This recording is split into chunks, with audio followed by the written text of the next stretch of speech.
Champions ট্রফির semifinal Australia, Travis Head Australia Travis Head সুয়াহা। Australia এখন সিডনির টিকিট কাটবে, কেটে সিধা বাড়ি।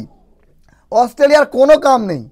অস্ট্রেলিয়া কি করবে এখন? শুধু বাড়িতে যাবে, বসে টিভিতে দেখবে final match India versus Australia. ম্যাচের আগে সবাই তো 14 রকম কথা বলেছে, কিন্তু কোনো কথাই মেলেনি। ইন্ডিয়া সেটাই করেছে যেটা করার কথা। ইন্ডিয়া ম্যাচ জিতেছে, ভালো খেলেছে, ভালো ব্যাটিং করেছে, ভালো বোলিং করেছে। অস্ট্রেলিয়া ভালো করেনি। অস্ট্রেলিয়া টসে জিতে ব্যাটিং করার সিদ্ধান্ত, তাদের নতুন একজন ব্যাটসম্যান, নতুন, সে 9 বলে পুরো ডট খেয়ে ডাক মেরে বাড়ি। ট্রাভিস হেড জীবনদান পেয়ে রান করেছে 39, কিন্তু ভালো খেলেছে ক্যাপ্টেন স্টিভেন স্মিথ এবং অ্যালেক্স ক্যারি। তো এই দুজনের ইনিংসে 264 রান ইন্ডিয়ার জন্য খুব একটা কঠিন হওয়ার কথা না। আমি আগেই বলেছিলাম, যদি ব্যাটসম্যানরা দেখে খেলে, যদি প্যানিক না হয়, যদি ইন্ডিয়া ভুল না করে, তাহলে এই ম্যাচ ইজি জিতবে। এবং জিতেছি, আমরা জিতে গেছি ভাই, আমরা ফাইনালে পৌঁছে গেছি। এখন অপেক্ষা নিউজিল্যান্ড নাকি দক্ষিণ আফ্রিকা। আগামীকাল দ্বিতীয় সেমিফাইনাল। যদি কথা বলি ইন্ডিয়ার বোলিংয়ের, আজকে বোলিং বরুণ চক্রবর্তী ভালো বল করেছে, আজকে রবীন্দ্র জাদেজা ভালো বল করেছে, আজকে মোহাম্মদ শামি ভালো বল করেছে। অস্ট্রেলিয়া একটু আটকে গেছে। তো বিষয় হলো যে অস্ট্রেলিয়া ক্রিকেটের সেরা সেটা কিন্তু না। সেরা যেদিন সে ভালো খেলবে।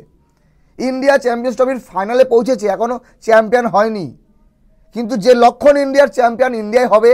অনেকের মুখে দুঃখ, অনেকের মনে কষ্ট, কিচ্ছু করার নেই বন্ধুগণ, কিচ্ছু করার নেই। টিম ইন্ডিয়া যখন হেরে গিয়েছিল 2023 বিশ্বকাপে, আমরা খুব কষ্ট পেয়েছিলাম, আপনারা আনন্দ করেছিলেন, কিন্তু আজকে আপনাদের আনন্দ একটু কম হতে পারে, কারণ আপনাদের প্রিয় অস্ট্রেলিয়া, যারা যারা সাপোর্ট করেন তাদের কথা বুঝি, অনেকেই ইন্ডিয়াকে সাপোর্ট করে। ভারত, পাকিস্তান, শ্রীলঙ্কা, আফগানিস্তান, বাংলাদেশে অনেক অনেক কোটি কোটি দর্শক সমর্থক আছে যারা বিরাট কোহলি সেঞ্চুরির অপেক্ষা করছিল। বিরাট কোহলি সেঞ্চুরি হয়নি, মাত্র 84 রান, মাত্র 16 রানের জন্য সেঞ্চুরি হয়নি। তো এই ম্যাচে যতটা আনন্দ হয়েছে জেতার, ততটাই কষ্ট হয়েছে বিরাট কোহলির সেঞ্চুরির জন্য। বিরাট কোহলি নিজের জন্য খেলেনি আজকে বিরাট কোহলি খেলেছে তাড়াতাড়ি ম্যাচ শেষ করার জন্য এবং ফাইনালে পৌঁছানোর জন্য, সেই জন্য বিরাট কোহলির সেঞ্চুরি হয়নি।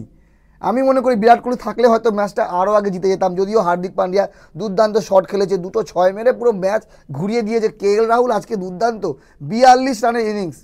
ঋষভ পান্তকে বাদ দিয়ে কেন KL রাহুল খেলছে আজকে ভাই? KL রাহুলের জন্য জোরে একটা হাততালি ভাই, মনে সাহস দিয়েছে KL রাহুল। ফাইনাল ম্যাচে কি হবে? তো অস্ট্রেলিয়া বিদায়। অস্ট্রেলিয়া এখন কিচ্ছু করার নেই, বাড়িতে বসে বসে তারা খেলা দেখবে, ফাইনাল ম্যাচ দেখবে। ইন্ডিয়া চ্যাম্পিয়ন হয়নি, কিন্তু ফাইনালে পৌঁছে গেছে, চ্যাম্পিয়ন হওয়ার সম্ভাবনা অনেকটা বেড়ে গেল। আপনাদের মতামত জানান, ইন্ডিয়ার জয়ে খুশি না দুঃখী আপনারা? আমি জানি কিছু মানুষের কষ্ট হবে, কিচ্ছু করার নেই বন্ধুগণ, তাদের জন্য সমবেদনা রইল, কারণ ভারত ম্যাচ জিতেছে। আপনাদেরকে খুশি করার জন্য ভারত হারতে পারবে না। আর অস্ট্রেলিয়া রোবট না, তারাও ক্রিকেটার, তারা কোনো ম্যাচ জিতে যায়, কোনো ম্যাচ তাদের হারতে হবে। ইন্ডিয়ার কাছে পরপর 2 বার হারলো বিশ্বকাপে, এটাও একটা মিনি বিশ্বকাপ, চ্যাম্পিয়ন্স ট্রফি। তো 2 বার হারলো, ইন্ডিয়া একবার হেরে গেছে, হিসাব মোটামুটি আর বরাবর না, ওয়ানডে ক্রিকেটে বরাবর হয়ে গেল। T20তে অস্ট্রেলিয়া ইন্ডিয়া থেকে অনেক পেছনে, ইন্ডিয়া অস্ট্রেলিয়া গুনতিতে ধরে না। যাই হোক, ভালো থাকবেন সবাই, সবার জন্য শুভকামনা, শুভরাত্রি। ইন্ডিয়া ফাইনালে পৌঁছে গেল, অস্ট্রেলিয়া বাড়ি পৌঁছে গেল।